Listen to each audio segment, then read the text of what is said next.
So regulars may remember the case of Anthony Troy Williams.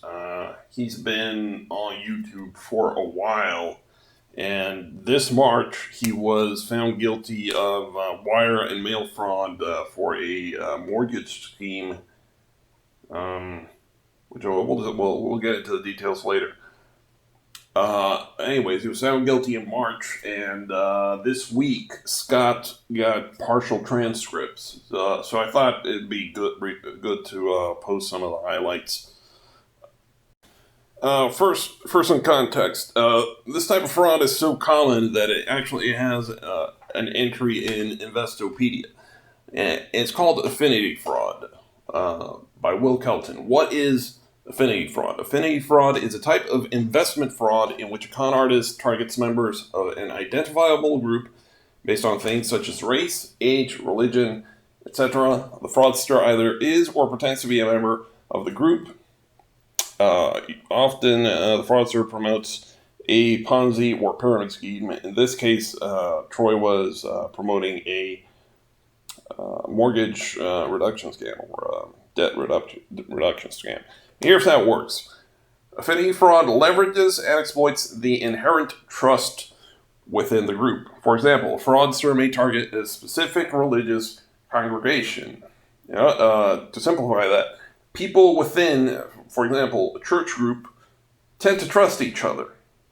So by breaking into that group, a fraudster or con man can exploit the trust that the group has for itself to get money out of them.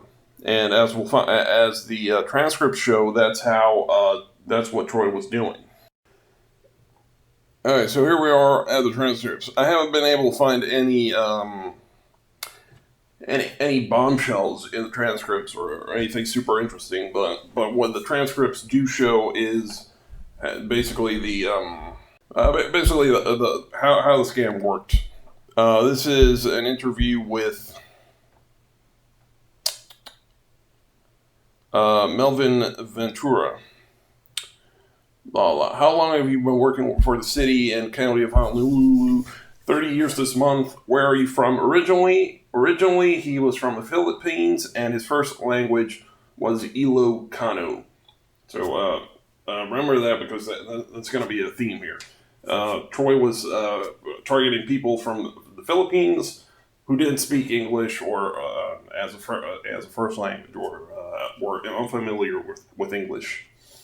Now, Mr. Ventura, at some point you became a Mortgage Enterprise Investments or MEI client. That is Troy's fake company. How much did you owe on your mortgage? $504,000. Monthly payment was $1,722. Could you please explain to the jury how it is that you first became introduced to Mortgage Enterprise Investments?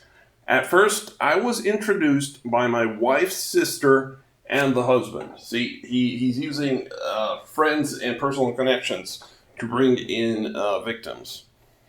I was somewhat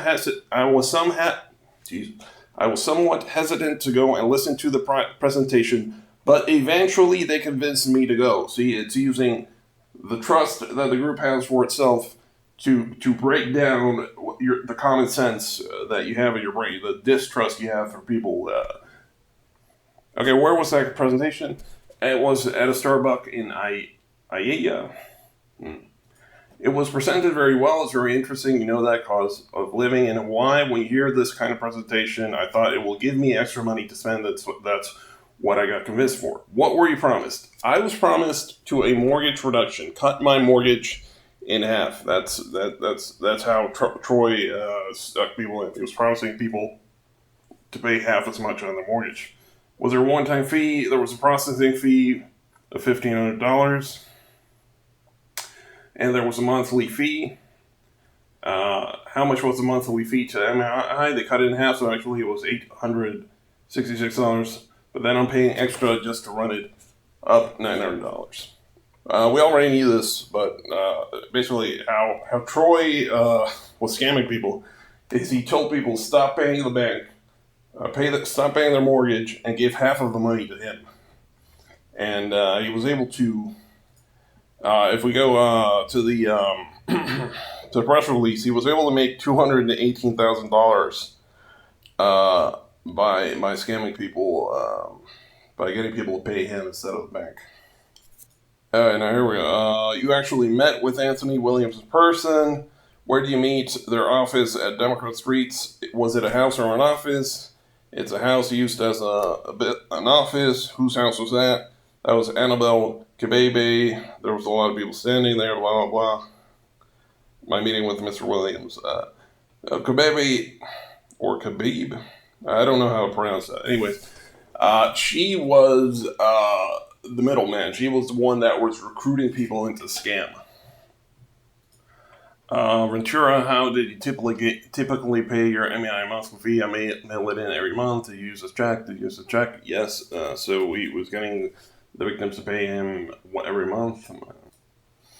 Next guy here, Troxel. Okay, now when did you first meet Troy Williams? I don't remember, but I met him at Democrat Streets. Whose house was it? Annabelle Kabebe's house. So again, she was the recruiter. Okay, what did you hear Troy say at that what did you hear Troy say at the meeting about cutting in half our mortgage payment? Let me back you up. So you signed up for MEI, right? And Troy told you to stop paying Aquan. That's for the bank. Yes. And did you stop paying Aquan? Yes.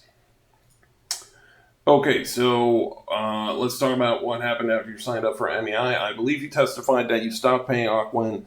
Is that right? Yes. What happened after you stopped paying Aquan your monthly mortgage payments? I received foreclosure letter from the attorney. And did you have any communication with Troy about the foreclosure letter from Aquan? No, because he's already in jail. This is basic. This is basically how most of the victim stories go. Troy tells him to stop paying the bank. The bank forecloses on property. Troy keeps the money. So, moving on to Miss Asuncion. Can you please explain to the court what you do for a living? Travel agent, 3 children. Where are you from originally? Originally from the Philippines. What is your native language? Ilocano Tagalog. Again, her first language was Ilocano and Tagalog. So, again, these were Filipino immigrants. Now, how did you become familiar with MEI? I was called by Annabelle Kibebe, blah, blah, blah. She's a friend of ours. So again, using friend connections to exploit them. How did he refer to himself? He said he's a private attorney general. What did Troy say about his mortgage program? He told us how the payment will be lowered down. So you'd be paying half the amount per month and half the principal. Is that right? Yes. Well, did he explain what was going to happen to your old mortgage that was being serviced by Aquan? He mentioned to us that he will contact our existing mortgage company, and hopefully he did, but he never do it. He gonna transfer his company. He gonna transfer our mortgage to his company, and yeah, this is back to the immigrant thing. The English isn't very good. Do you recall how much you were supposed to pay to MEI? I don't remember how much I paid. I think we give not that much, but I pay my mortgage to him with my check. So she was paying about $900 to him a month. Moving on. So can you please tell the jury what happened when you stopped paying Aquan your monthly mortgage payments? They sent me a letter that they gonna foreclose my house, and what did you do? In response, I went to the office and they said they're gonna continue follow up our mortgage payments. To Annabelle Kabebe office. She said that Troy will follow up. How much did you pay? MEI, $700 a month.